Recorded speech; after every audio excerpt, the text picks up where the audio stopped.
crise migratoire en Europe. Elle sera au cœur du sommet des chefs d'État qui se tient aujourd'hui et demain à Bruxelles. Avec un dernier exemple en date, évidemment, la gestion du navire de l'ONG allemande Lifeline. Ce navire humanitaire qui a accosté hier à Malte. Voici les images. Au total, 8 pays européens ont accepté d'accueillir une partie des migrants à bord. Le détail avec Arthur Lindon.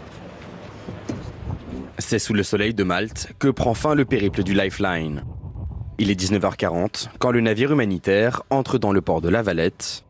Après 7 jours en mer, c'est une satisfaction pour l'ONG allemande à l'origine du sauvetage au large de la Libye. Nous sommes très fiers que l'équipage ait sauvé 234 personnes.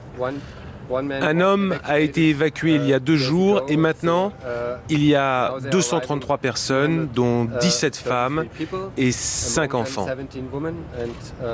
Cette situation est spéciale parce qu'ils étaient là depuis longtemps. Ce n'était pas normal.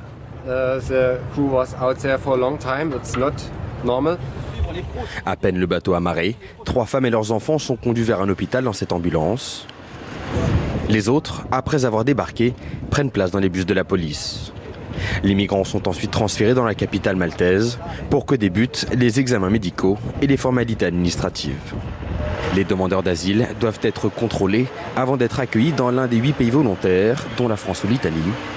Mais Paris, comme Rome, critique les ONG en Méditerranée et les accuse de faire le jeu des passeurs.